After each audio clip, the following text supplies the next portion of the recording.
Nous lisons Jean chapitre 15, du verset 1 au verset 7. Je suis le vrai cep, et mon Père est le vigneron. Tout sarment qui est en moi et qui ne porte pas de fruits, il le retranche. Écoutons bien.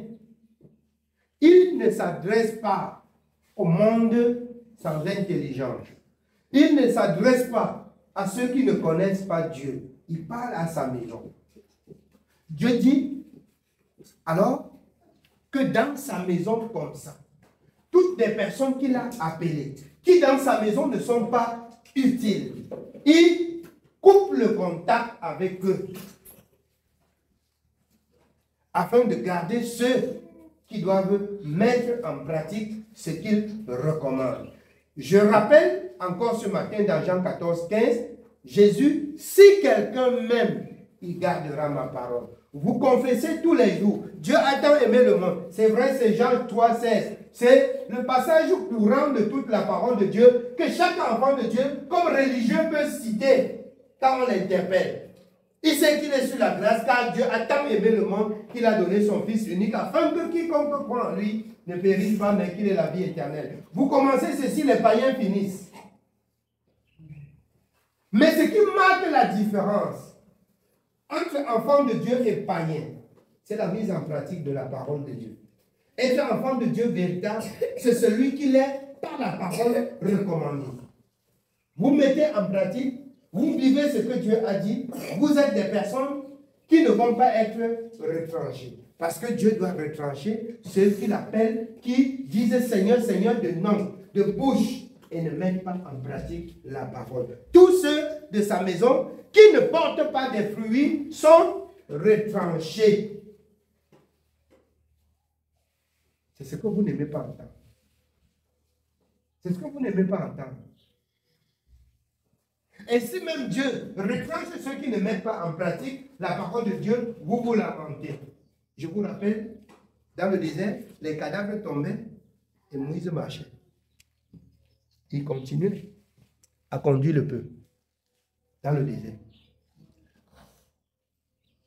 Même quand le peuple mourait par milliers, Moïse n'avait pas abandonné. C'était le péché du peuple. C'était l'incrédulité du peuple. Et je rappelle encore en ce jour, Dieu dit, si quelqu'un ne met pas en pratique, il serait retranché. Ce n'est pas moi qui retranche. Même si tu es dans la maison de Dieu, pour Dieu, tu es mort. Si tu ne mets pas en pratique sa parole. Pour Dieu, tu es mort. Il n'a pas dit celui qui vient à l'église. Celui qui ne met pas en pratique sa parole. Oui, on continue. Nous continuons au verset 2. Tout sarment qui est en moi et qui ne porte pas de fruits, il le retranche. Et tout sarment qui porte du fruit, il l'émonde afin qu'il porte encore plus de fruits. Ceux qui pratiquent la justice, ceux qui marchent dans la vérité, Dieu les soutient. Dieu ne les tient pas la main. Dieu les enseigne. Dieu les conduit. C'est la vérité. C'est la vérité. Dans la maison de Dieu, cessez avec les plaintes et mettez en pratique la parole. Il y a beaucoup de plaintes que la mise en pratique de la parole qu'on écoute. Il y a beaucoup d'accusations. Il y a beaucoup de murmures. Il y a beaucoup de haine. Amen. Amen. Ce n'est pas, je vous dis encore très bien, la réunion du quartier. Quand on parle du peuple d'Israël, c'est un peu mis à part. Et mis à part pour faire quoi? Pour faire la volonté de Dieu et non la volonté de l'homme. C'est pour cette raison qu'Apollos, l'apôtre Paul, enseigne de ne pas être la proie des hommes. Mais si je dis quelque chose qui n'est pas écrit, et vous restez encore dans cette église, c'est que vous êtes des animaux assis devant la télé. J'ai eu cette grâce. Comme dit, je dis, c'est ouf. Et c'est ça qui m'a conduit jusqu'à Christ. Parce que je hais le mensonge. Ce qu'on dit de Dieu doit être écrit selon Dieu. Jésus soutenait toutes choses par la parole. Mais aujourd'hui, vous soutenez toutes choses par la parole de votre mari, par la parole de votre femme, par la parole de votre plus proche, par la parole de votre ami. Il a dit même le mensonge. Il a dit en faveur de vous, vous soutenez. Vous êtes les enfants de Dieu ou les enfants du monde? Vous êtes du monde. Vous ne connaissez pas Dieu. Quelqu'un peut s'approcher pour dire quelque chose pour me plaire, que ça va à mon avantage et pour me plaire. Je déteste le mensonge. Là, des gens, je dis pardon, arrête. Il ne faut plus m'animer avec le mensonge. Il ne faut plus m'animer avec le mensonge. Parce qu'aucun menteur n'héritera le royaume de Dieu. Oui, bien aimé, on continue. Nous continuons au verset 3. Déjà, vous êtes purs à cause de la parole que je vous ai annoncée. C'est la parole qui rend pur. Pour ceux qui ont l'intention que le grand pasteur prie et ils sont purs, écoutez bien ce matin. C'est la parole qui rend pur. Vous êtes purs à cause de la parole que vous avez écoutée, qui vous a été annoncée. Vous devenez purs. Pourquoi? Parce que vous avez gardé cette parole et cette parole vous rend pur. Cette parole est venue vous enlever de l'impureté à la pureté. Cette parole n'est pas venue aménager votre situation dans le péché. Elle est venue vous faire quitter le péché et non vous embellir dans le péché. Et c'est ce que vous n'aimez pas entendre. Cette parole, la parole de Dieu dit dans Matthieu 4, Jésus, ou Matthieu 5 encore, Jésus, au début de son ministère, il descend et trouve un peuple assis dans l'ombre de l'obscurité. Une lumière subitement est arrivée. Parlant de Jésus, sa parole. Oh, la parole de Dieu, c'est Jésus. Jésus, c'est le messager. Jésus, c'est la parole. Jésus, c'est celui à qui Dieu a confié toutes choses pour que l'humanité soit sauvée. Donc, si vous rencontrez Jésus, et par le moment, les mensonges sont encore de votre bouche. La mauvaise parole sont encore. Regardez bien le Jésus que vous servez. C'est un Jésus inconnu de la parole. C'est un Jésus que vous prononcez inconnu de la parole. Vous êtes dans la maison de Dieu. C'est vous qui faites la réunion du monde. C'est vous qui marchez avec le monde. C'est vous qui soutenez les religieux. C'est vous qui soutenez ceux qui ne connaissent pas la parole de Dieu. J'ai appris quelque chose des serviteurs. Je résiste aux religieux. Je résiste au monde pour que le message de la vérité soit prêché. En leur résistant, sachez qu'au fil du jour, ils vont se poser la question à savoir pourquoi cet homme nous résiste. Pourquoi il nous résiste?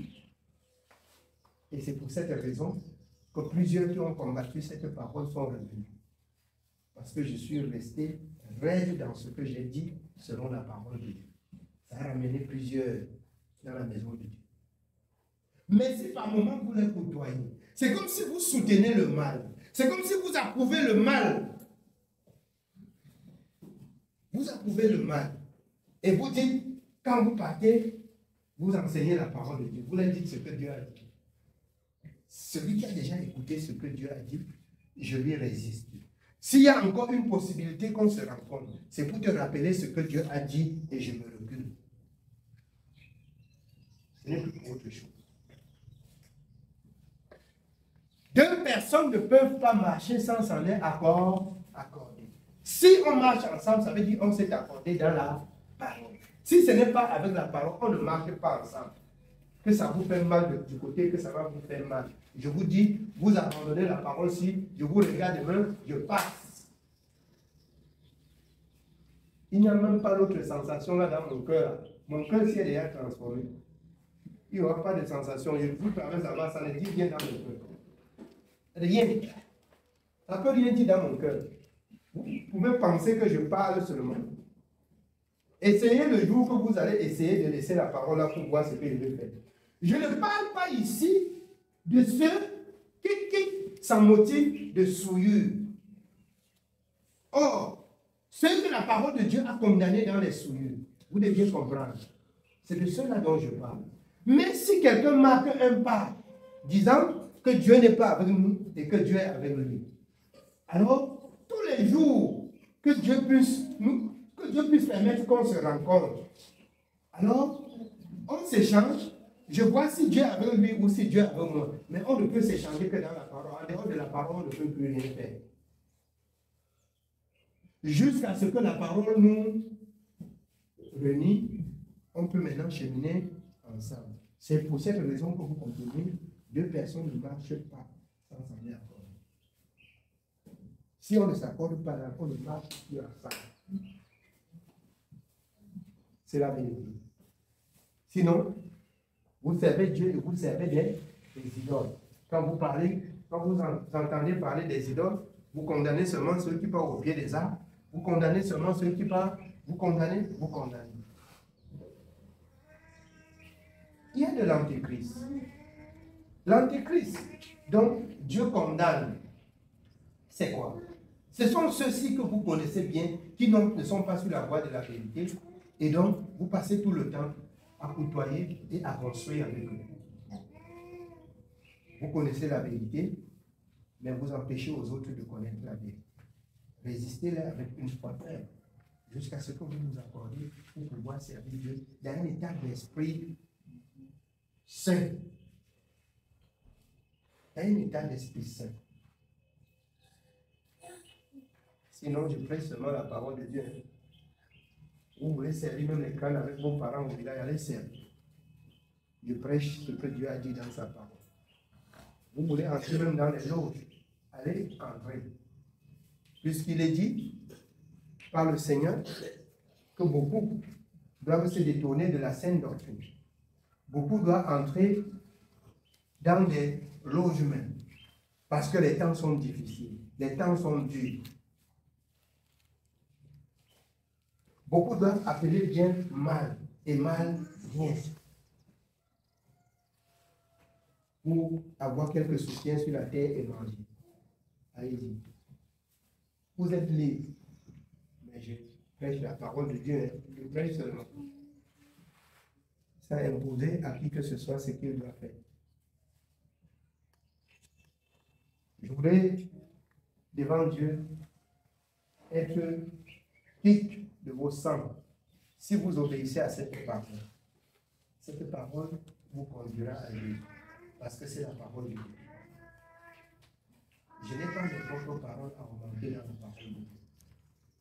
Mais je tiens, comme l'apôtre Paul le dit, à vous mettre en garde en ce qui concerne le monde. En ce qui concerne le monde. L'apôtre Jean dit, petit enfant, n'aimez point le monde, ni les choses qui sont dans le monde. Quelles sont ces choses dans le monde qu'on ne doit pas aimer? Quelles sont ces choses qui ne citent pas? Il dit, si vous connaissez Dieu, ça veut dire que vous connaissez la vérité. Ça veut dire, ne transformez pas la vérité en mensonge. Ne laissez pas la vérité pour soutenir le mensonge. C'est tout. C'est tout. Mais si vous laissez la vérité pour soutenir le mensonge, vous rendrez compte à Dieu. Vous rendrez compte à Dieu. Oui, bien aimé, on continue jusqu'au verset 7. Nous sommes au verset 3. Déjà, vous êtes purs à cause de la parole que je vous ai annoncée. Demeurez en moi et je demeurerai en vous. Comme le sarment ne peut de lui-même porter du fruit s'il ne demeure attaché au cep, ainsi vous ne le pouvez non plus si vous ne demeurez en moi. Amen. Jusque-là. Alors, si on ne reste pas attaché à ce que Dieu a dit, ce qu'on croit et ce qu'on pense là, ce n'est pas possible. Vous aimez dire que j'ai la foi. La foi, sans mettre en pratique la parole de Dieu, ne peut pas vous aider. La foi, ainsi sans les œuvres, selon Jacques, ne peut pas aider le croyant. Si tu crois, fais donc ce que Dieu a dit dans sa parole. C'est ce qui va te sauver. La foi sans des œuvres est une foi morte. Et à quoi consiste l'œuvre de la foi? C'est l'obéissance. C'est la mise en pratique de ce dont Dieu a recommandé dans sa parole.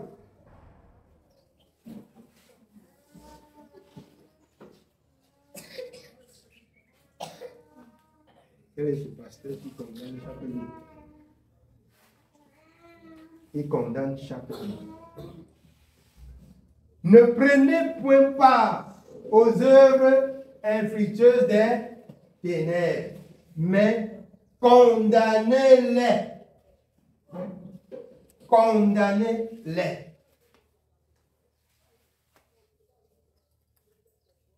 Vous protégez vos enfants dans le mal.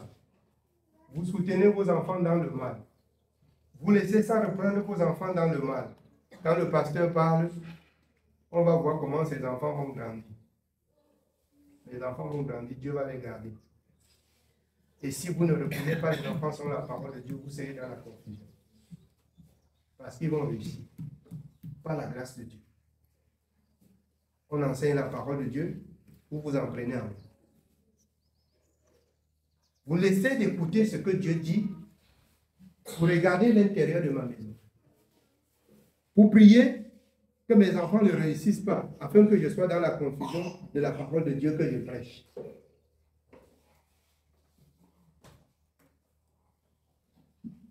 Alors, voilà encore un cœur. Voilà le cœur qui médite le mal. Voilà le cœur qui médite le mal. Quand le Seigneur dit, ne devez rien à personne si ce n'est de vous aimer les uns les autres. Quand le Seigneur dit, alors, voici ce que vous deviez faire, dites la vérité chacun à son prochain. Voici ce que vous deviez faire, priez les uns pour les autres. Quand on vous dit la vérité, selon laquelle vous deviez conduire des enfants, ça vous fait mal. Je voudrais rendre grâce à Dieu parce que quand les années passent, ce qu'on a écouté et qu'on a voté de côté, ça montre sa sémence. Et le Seigneur dans Ecclésiaste 7,14, au jour du malheur, réfléchit. Quand ça a présenté la mauvaise sémence, ce n'est pas le temps de se lamenter. Ce n'est pas le temps d'accuser. Ce n'est pas le temps de médire. C'est le temps de réfléchir pour entrer sur la bonne voie. C'est le temps pour vous de revenir sur la bonne voie. Amen. Nous allons continuer dans Job. Job chapitre 34 à partir du verset 1 jusqu'au chapitre 35. Job chapitre 34, nous commençons au verset 1.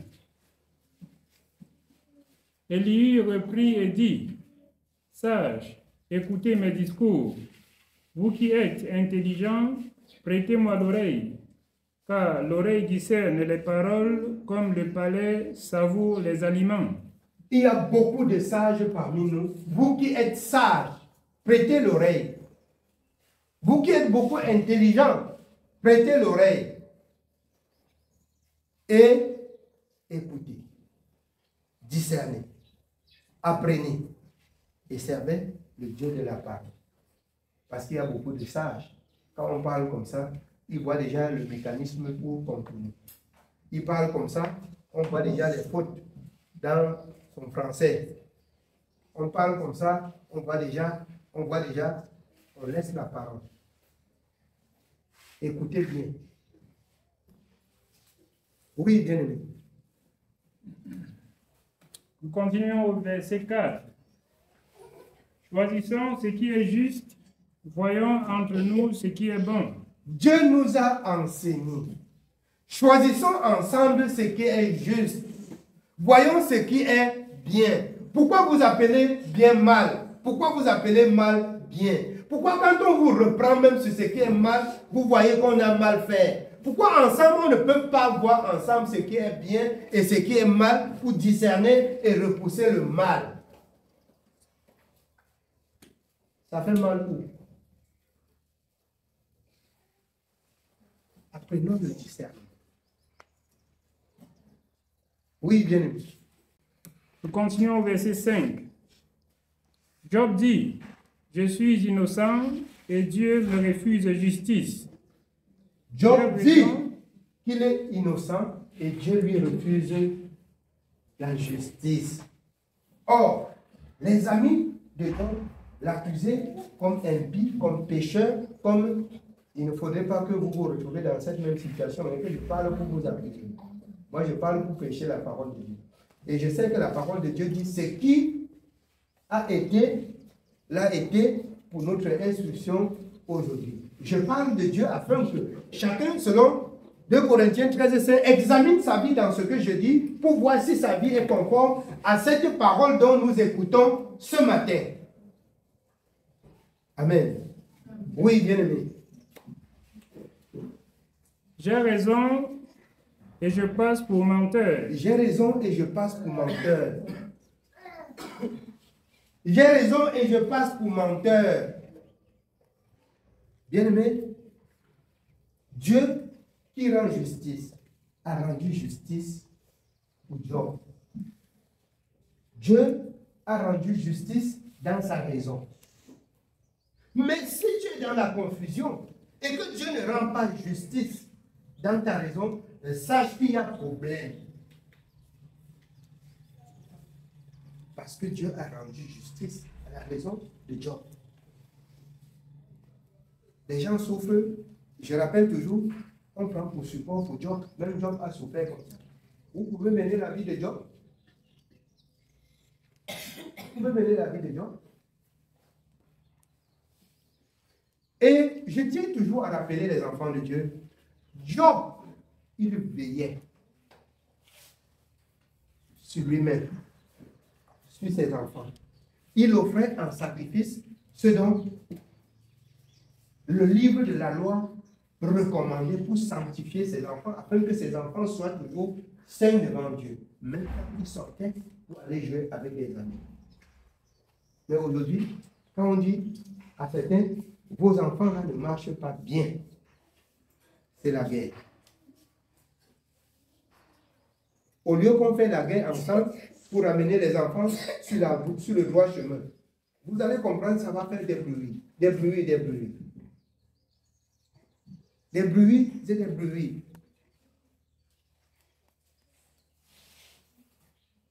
Je retiens quelque chose de cette parole. Dieu ne donne pas la gloire, Dieu ne remet pas la part de l'un à l'autre. Chacun reçoit selon ce qu'il a fait devant Dieu et selon la parole de Dieu. Oui.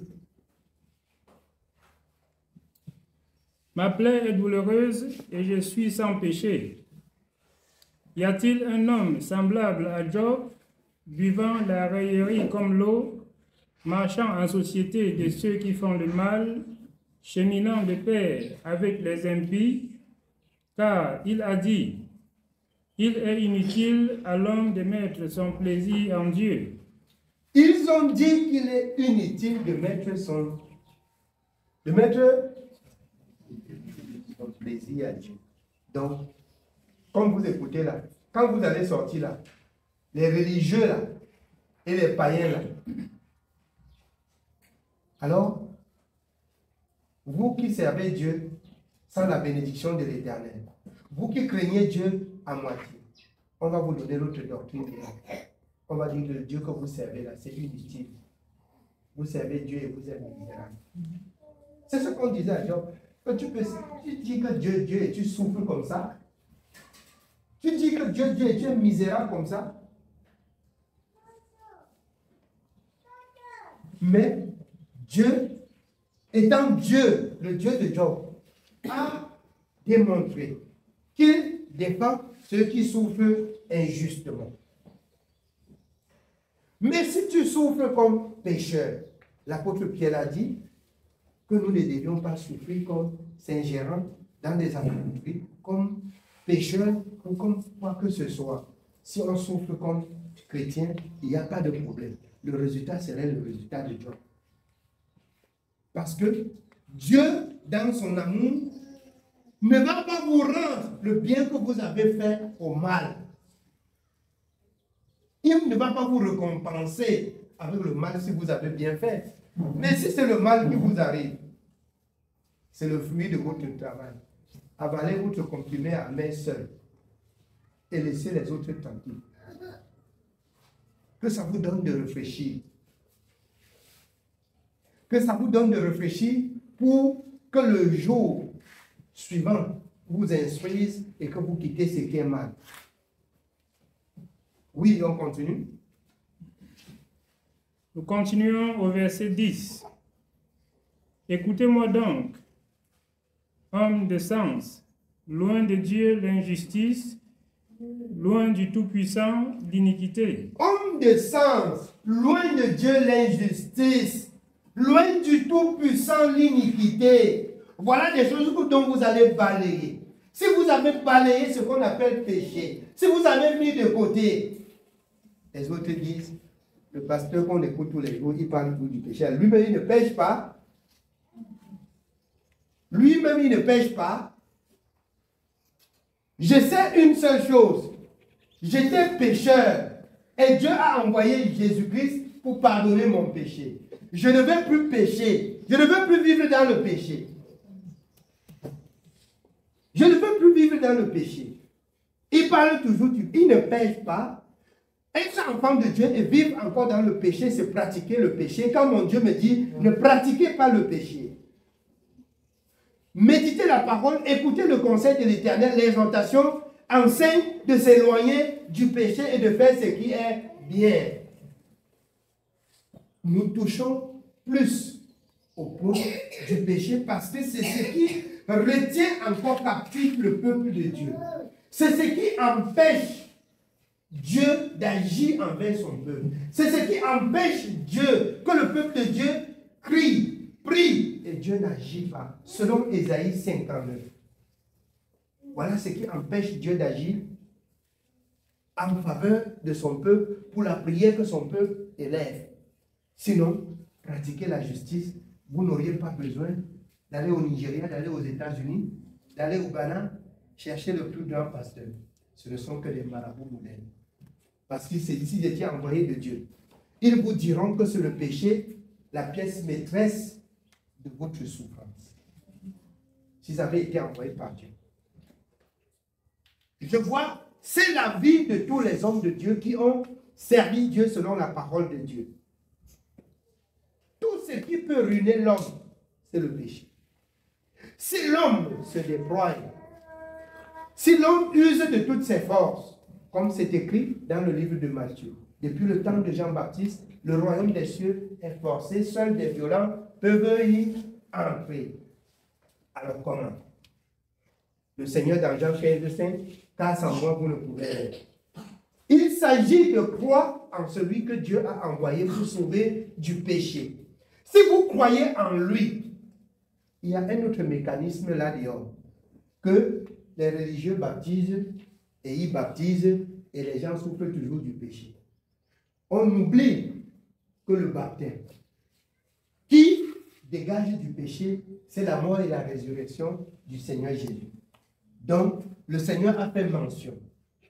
Il est mort, il est ressuscité.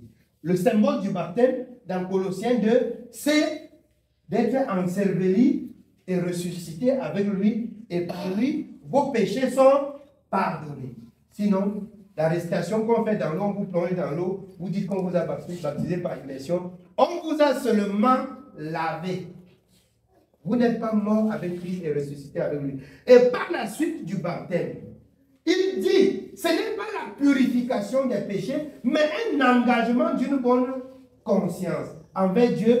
Quand vous allez mettre en pratique maintenant, l'engagement c'est que quoi? C'est que vous abandonnez le péché. C'est que vous avez confessé. C'est que vous avez dit non, je ne pêche plus. Et que Dieu vous vient maintenant en aide. Vous avez pris l'engagement. Et vous avez été baptisé. Et si vous cherchez à résister au péché, maintenant, ça vous sauve. Et ça vous conduit à la perfection. Oui, bien-aimé. Nous continuons au verset 11. Il rend à l'homme selon ses œuvres. Il rend à l'homme selon ses œuvres. C'est que tu sèmes là. Les fruits, c'est toi qui vas récolter. Un autre ne va pas venir récolter à ta place. C'est que tu sèmes là. Tu vas récolter. Je ne dois pas laisser les corrosons que j'ai plantées sur ma cour. Ça produit, je dis que je voulais que les mangues, quand la voisine a mis le manguier chez lui. J'ai dit à Dieu que je voulais que les mangues. Pourquoi je n'ai pas mis la semence du mangue? Je n'ai pas mis le manguier au sol. C'est en conclusion. Comme tu pêches, tu nuis à ton âme. Et quand le fruit va venir, tu vas pleurer, on va pleurer ensemble. Mais ça va te faire mal à toi seul. C'est la vérité. Ça va être très difficile pour accepter. Vous allez me donner des insomnies. Comme Brenda, elle m'a appelé cette nuit, j'ai cru qu'elle était à Kribi. Elle dit que voici, c'était à 3 heures ou c'est 3 heures moins. Je suis en train de dormir, je comprends le téléphone. Je vois son téléphone, j'ai dit, la femme là a encore pris quoi ce soir? Nous, on était ici tout à l'heure en train de prier. Comme je sais qu'elle est à la maison, j'ai dit que la femme a encore une poche. Maintenant, oui, j'ai dit, serviteur, oui, vraiment bonjour. C'est l'enfant de ma soeur. Et l'enfant là chaud. Donc, elle se qui ne croit pas. Vous ne pouvez pas rester dans une maison.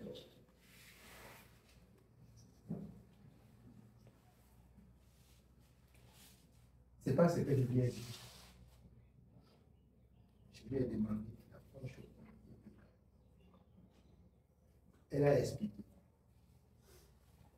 Elle a dit qu'on a donné tel médicament, on a donné tel médicament. J'ai dit, bon, maintenant, que le Seigneur vous écoute dans le jeu. Et elle a couché. Après quelques minutes, elle a coupé mon sommeil et je n'avais plus le sommeil. J'ai pris le téléphone, elle a appelé. Sa mère dit qu'elle lui avait déjà donné l'eau. Vous voyez comment vous consultez? Tu es en train de forcer même d'appeler le pasteur pour que Dieu exauce. Quand l'homme de Dieu dit même, sa mère dit que c'était déjà. Où est la foi? Qu'est-ce qu'il y a quoi de commun là? Vous m'avez fait insulter sur le sommeil avant ce soir. Quand je dis ce que vous allez faire, vous ne faites pas. Après, tu dis que sa mère avait dit. Il dit que sa mère avait des solutions. Tu m'appelles alors pourquoi? Alors on peut me réveiller, même à n'importe quelle heure pour un enfant de Dieu, pas pour les païens. Le païen, ce que vous avez appris de Dieu, vous dites-leur, donnez-moi un peu de vous. Si tout le monde devait sortir, rencontrer et appeler le pasteur, comment je vais me reposer aussi. Vous êtes enseignés pour aller aussi vers les nations du monde, dire ce que Dieu a fait pour vous. Allez!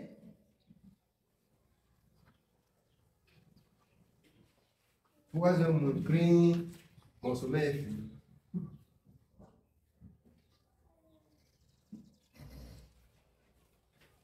Amen. Que le Seigneur nous donne. Et ce matin, je rappelle même, non, je vais aller chez mon... Où c'est son oncle? Il dit donc, l'église est moins importante que je suis allé chez ton... Vous allez servir Dieu là arriver. Hein? Vous allez arriver. On marche, on laisse la parole de Dieu. Quand il doit avoir les choses, on va appeler le pasteur. Que Dieu vous aide. Que Dieu vous aide. Donc c'est une visite de courtoisie qui fait à ce qu'on abandonne l'œuvre de Dieu. On va marcher. Hein? Pendant que j'annule même des voyages et des affaires pour l'œuvre de Dieu, vous annulez l'œuvre de Dieu pour des visites de courtoisie. Et quand il doit avoir des problèmes, il faut que le pasteur se réveille rapidement pour prier. Vous allez marcher. Hein? Ça va pas être facile, je vous dis. Ça va pas être facile. Oui, bien aimé, on continue. Nous sommes au verset 11. Il rend à l'homme selon ses œuvres. Il rétribue chacun selon ses voies. Il rétribue chacun selon ses voies. Donc, le salaire qui vient là, c'est ton salaire personnel. Donc, ne regarde plus, tu parles de quelqu'un à côté. Ce qui t'arrive là, c'est ton salaire personnel. Si tu veux réfléchir que ton salaire n'est pas bon, réfléchis et entends-toi avec celui qui t'a donné le salaire. C'est Dieu. Pour laisser les gens tranquilles. On parle que si ce n'était pas Bertrand, telle chose n'arrivait pas. Si ce n'était pas Raphaël, c'est que telle chose n'avait pas. Si ce n'était pas... Que chacun se plaigne de ses propres péchés. Que chacun se plaigne de ses propres péchés. Oui, bien aimé. Non, frère, Dieu ne commet pas l'iniquité, le Tout-Puissant ne viole pas la justice. Il a chargé de gouverner la terre, qui a confié l'univers à ses soins. Il ne viole pas la justice. Il ne fait pas l'erreur. C'est-à-dire qu'on t'a condamné alors que tu étais libre et que Dieu voit. Non, il ne viole pas. Il ne permet pas. C'est pour cette raison que les accusations envers Job, à la fin, quand vous lisez Job, vous voyez quoi? Les amis de Job sont venus se prosterner. Dieu dit, si tu ne pries pas pour eux, ils vont mourir. Tu ne pries pas pour eux, ils vont mourir. Parce qu'ils ont passé le temps à t'opprimer. Toi, le juste, tu leur dis même que je ne me sens coupable de rien.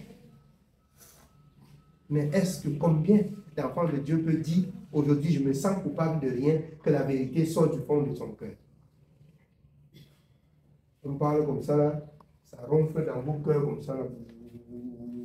Vous méditez le mal. Vous méditez le mal. Vous méditez le mensonge. Vous pensez mal. Est-ce que Dieu peut vous justifier dans vos pensées comme il a justifié Job? Est-ce qu'il peut vous justifier? Est-ce que Dieu peut vous justifier? Tout-Puissant, il ne commet pas l'iniquité.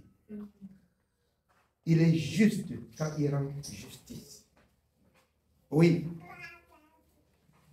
S'il ne pensait qu'à lui-même, s'il retirait à lui son esprit et son souffle, toute chair périrait soudain et l'homme rentrerait dans la poussière.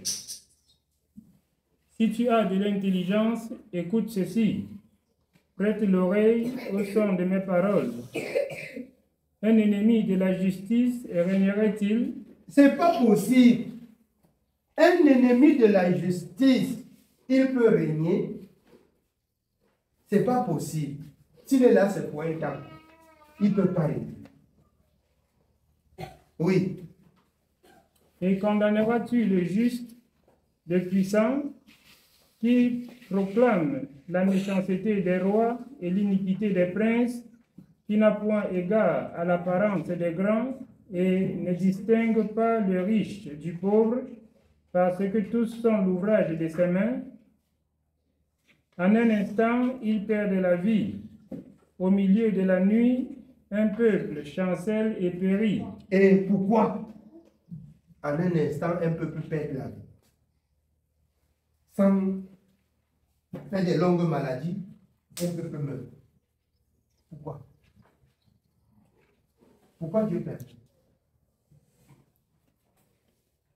Vous ne voulez pas dire que c'est le péché. Il est juste. Il est juste quand il rend justice. Oui, bien aimé.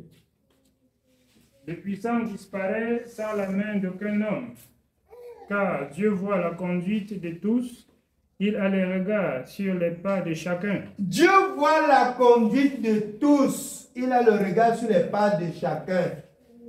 Et il parle tous les jours. Il dit fais attention là-bas. Tu laisses la parole de Dieu qui sort pour voir un serviteur méchant. Pour voir un serviteur qui n'aménage aucun effort pour t'aimer. C'est dans le péché. Elle est la conduite des pécheurs. Elle ne s'attachera pas à moi. Vous aussi, haïssez la conduite des pécheurs. et Dieu va vous aimer. Oui. Nous sommes au verset 22. Il n'y a ni ténèbres, ni ombre de la mort où puissent se cacher ceux qui commettent l'iniquité. Il ne peut pas se cacher. Il n'y a pas un endroit où ils peuvent se cacher. Il n'y en a pas. Ceux qui commettent l'iniquité. Il n'y a pas un lieu où ils peuvent se cacher que Dieu ne les voit pas.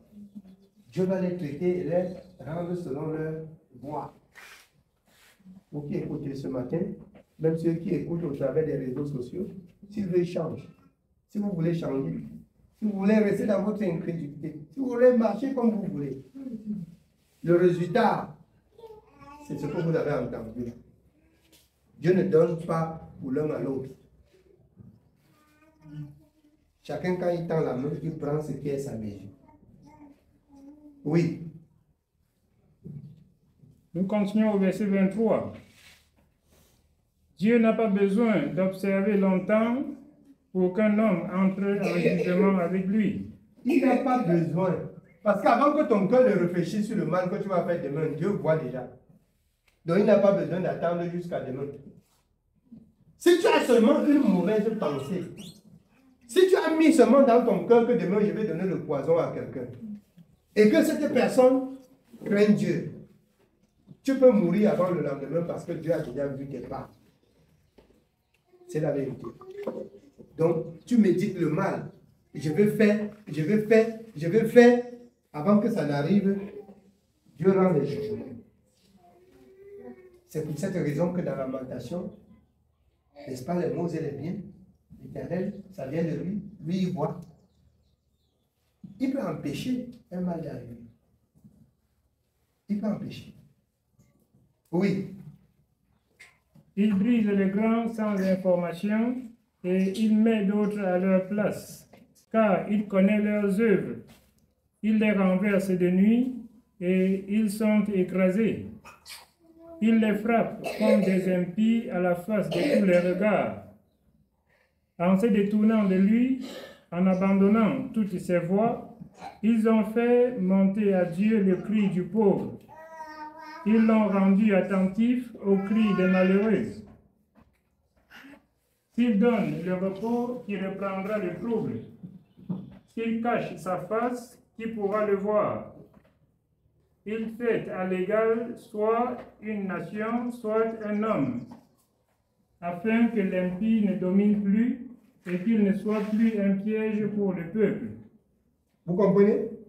Que l'impie ne domine plus, qu'il ne soit plus un piège pour le peuple.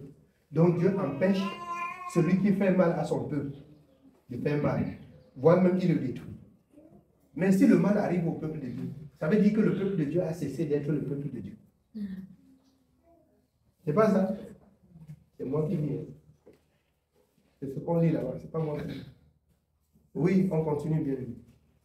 Car a-t-il jamais dit à Dieu, j'ai été châtié, je ne pécherai plus? A-t-il jamais dit à Dieu, j'ai été châtié, je ne pécherai plus? Donc, c'est un châtiment, c'est pour vous conduire à la repentance. C'est un châtiment. Le mal qui vous arrive, c'est pour vous conduire à la repentance. Et servir Dieu, c'est aussi de savoir se repentir et d'abandonner le mal. C'est ça le service de Dieu. Oui. Montre-moi ce que je ne vois pas.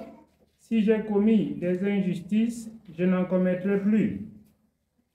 Est-ce d'après toi que Dieu rendra justice? C'est toi qui rejettes, qui choisis, mais non pas moi. Ce que tu sais, dis-le donc. Les hommes de sens seront de mon avis, le sage qui m'écoute pensera comme moi. Job parle sans intelligence et ses discours manquent de raison. Qu'il continue donc à être éprouvé puisqu'il répond comme font les méchants. Car il ajoute à ses fautes de nouveaux péchés. Il bat des mains au milieu de nous. Il multiplie ses paroles contre Dieu.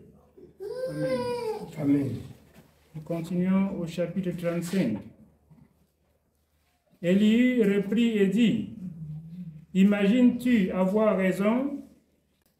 Penses-tu te justifier devant Dieu quand tu dis « Que me sert-il, que me revient-il de ne pas pécher ?» C'est à toi que je vais répondre et à tes amis en même temps. Considère les cieux et regarde. Vois les nuées comme elles sont au-dessus de toi. Si tu pêches, quel tort lui causes-tu? Et zéro. Tu pêches, le salaire du pécheur, c'est la mort.